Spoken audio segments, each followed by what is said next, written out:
नमस्कार मित्रांनो, welcome to MPSC foundation academy. मित्रांनो, आज आपण इयत्ता 5वीचा इतिहास या विषयाचा धडा क्रमांक 3 पृथ्वीवरील सजीव हा शिकणार आहोत. तर मित्रांनो, मी जिथे तुम्हाला माइंड मॅप दिलाय याच्यामध्ये हे जे आहे आपण सुरुवातीला पृथ्वीची उत्पत्ती, पृथ्वीवरील प्राणीसृष्टी, पृथ्वीवरील सजीवांची निर्मिती आणि मंगळ म्हणजे मंगळयान याबद्दल आपण शिकणार आहोत. मित्रांनो, मी हा जो लेसन आहे तुम्हाला सर्व माइंड मॅप द्वारे आपण घेणार आहोत आणि यामध्ये आपण MPSCच्या मेन्स आणि प्रिलिम्ससाठी जे मेन्स म्हणजे जे महत्त्वाचे जे मुद्दे आहेत, जे PIQs आहेत ते आपण घेणार आहोत. तर नक्की हा व्हिडिओ शेवटपर्यंत बघायला विसरू नका आणि लाईक आणि शेअर सबस्क्राईब करायला पण विसरू नका. तर चला आपण सुरुवातीला आता तर पृथ्वीची उत्पत्ती. मित्रांनो, सुमारे 4.5 म्हणजे 4.6 अब्ज वर्षापूर्वी ही पृथ्वीची निर्मिती झाली. तर पृथ्वीची निर्मिती कशी झाली? तर नेबुला या सिद्धांताद्वारे. नेबुला सिद्धांतामध्ये काय आहे? तर धूळ आणि वायू यामुळे काय बनलेला आहे? तर हा नेबुला सिद्धांत बनलेला आहे. या नेबुला सिद्धांतामुळे सूर्याची निर्मिती झाली आहे आणि ग्रहांची निर्मिती झाली आहे. सूर्याच्या निर्मितीमुळे जे गुरुत्वाकर्षण झालं त्यामुळे काय झालेलं आहे? पृथ्वीची निर्मिती झालेली आहे. तर पृथ्वीचा जन्म कसा झाला? तर मित्रांनो, पृथ्वी ही सुरुवातीला एक तप्त असा गोळा होती. नंतर नेबुला सिद्धांताद्वारे ती पृथ्वी ही थंड झाल्यानंतर ते काय झालं? तिथे वातावरणाला सुरुवात झाली आणि वातावरण तयार झाल्यानंतर काय झालं आहे? ही जी सजीव सृष्टी आहे यांच्या जीवनाला तिथे काय झाली आहे? सुरुवात झाली आहे. तर हे जे आहे पृथ्वी जेव्हा त्याचे काय झालं? पृथ्वी जेव्हा थंड झाल्यानंतर त्याचे काय पडले आहे? त्याचे एक एक ग्रह पडले आहेत. तर या ग्रहामध्ये काय झालं? अंतर्गत आणि बाह्य ग्रहांची काय झालं? तिथे निर्मिती झाली आहे. तर अंतर्गत ग्रहामध्ये काय आपल्याला पाहायला मिळते? तर बुध ग्रह, शुक्र ग्रह, पृथ्वी ग्रह आणि मंगळ ग्रह. आणि बाह्य ग्रहांमध्ये गुरु ग्रह, शनी, युरेनस आणि नेपच्यून. मित्रांनो, इथे आता आपण काय केलं आहे? हे जे PIQ घेतलेले आहे हे आपण जे मागील म्हणजे MPSC UPSC जे प्रश्नपत्रिका आहेत त्यातले जे प्रश्न आहेत त्या प्रश्नांच्या संकल्पनेवर आधारित आपण इथे काय केलेलं आहे? हे प्रश्न घेतलेले आहेत. मित्रांनो, तुम्हाला अशा प्रकारचे प्रश्न तिथे विचारू शकतात. तर त्यामध्ये सुरुवातीला आपण पृथ्वीची उत्पत्ती ही किती वर्षापूर्वी झाली? 2 अब्ज, 3 अब्ज की 4.6 किंवा 6 अब्ज? तर आता आपण काय बघितलं इथे या माइंड मॅप मध्ये? 4.6 अब्ज. आता दुसरा क्वेश्चन असा आहे, पृथ्वीच्या उत्पत्तीचा सर्वाधिक मान्य सिद्धांत कोणता? बिग बँग, नेबुला सिद्धांत, ज्वालामुखी सिद्धांत की प्लेट विवर्तनिकी सिद्धांत? तर कुठला सिद्धांत बघितला आपण आता? नेबुला सिद्धांत. पृथ्वी कोणत्या प्रकारचा ग्रह आहे? तर ती वायुग्रह आहे, हिमग्रह आहे, अंतर्गत ग्रह आहे की बाह्य ग्रह आहे? तर पृथ्वी कोणत्या प्रकारचा ग्रह आहे? कुठे बघितलं आपण? अंतर्गत ग्रहामध्ये. आता आपण पृथ्वीवरील सजीवांची निर्मिती बघणार आहोत. तर सुरुवातीला जी पृथ्वी होती ती कशी होती? निर्जीव होती.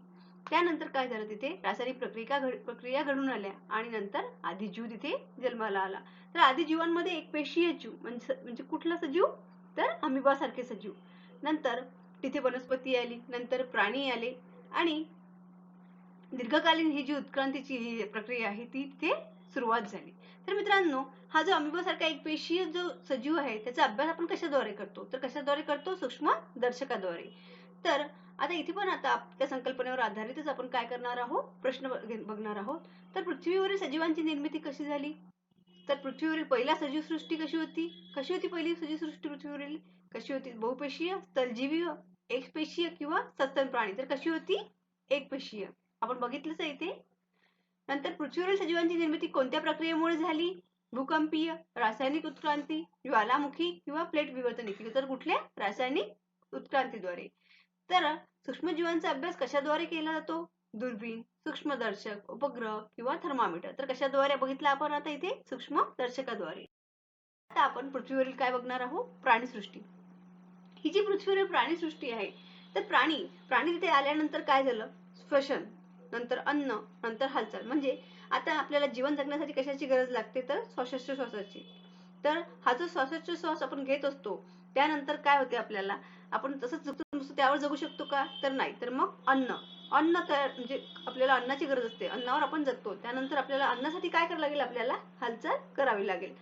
तर काही प्राणी हे इतरांवर अवलंबून असतात. जसं आपण प्रजनन साखळी बघितली आहे. किंवा आता आपण बघू पुढे ते जर आपल्याला कुठल्या लेसन मध्ये आली तर प्रजनन साखळीमध्ये जसे एकमेकांवर एकमेक अवलंबून असतात आणि कशी ती प्रक्रिया चालत राहते तशा प्रकारे इथे आता आपण बघणार आहोत. तर पक्षी, कीटक, पक्षी काय करत असतात तर हे अंडी घालत असतात आणि प्राणी काय करतात तर पिल्ले देतात. तर मित्रांनो इथे जे सस्तन आणि उभयचर प्राणी आहेत ते आपण पुढील लेसन मध्ये बघणार आहोत आणि आता आपण याच्यातले काय बघणार आहोत तर पीआयक्यूज. प्राणी स्वतःचे अन्न का तयार करू शकत नाहीत? श्वसन नसते म्हणून, हालचाल नसते म्हणून, हरितद्रव्य नसते म्हणून किंवा प्रजनन नसते. तर काय नसते त्यांच्यामध्ये? हरितद्रव्य नसते. खालीलपैकी कोणते प्राण्यांचे वैशिष्ट्य आहे? अन्न तयार करणे, हालचाल करणे, प्रकाश संश्लेषण, अन्न साठवण. तर काय असते? हालचाल करणे. काही प्राणी अंडी घालतात यास काय म्हणतात? अलैंगिक, अंडज प्राणी, जरायुज किंवा उभयचर. तर काय म्हणतात त्यांना? अंडज प्राणी. आता आपण हे जे मंगल ग्रह आहे याबद्दल शिकणार आहोत. हा जो मंगल ग्रह आहे मार्स, तर हा पृथ्वीवर याचे किती उपग्रह आहेत तर 2. कुठले? फोबोस आणि डायमोस. मंगळाची वैशिष्ट्ये काय आहे तर ती आकाराने पृथ्वीपेक्षा काय आहे तो लहान आहे. वातावरण तिथलं कसं आहे? अतिशय विरळ आहे. मुख्यतः तिथे आपल्याला काय मिळतो तर कार्बन डायऑक्साईड.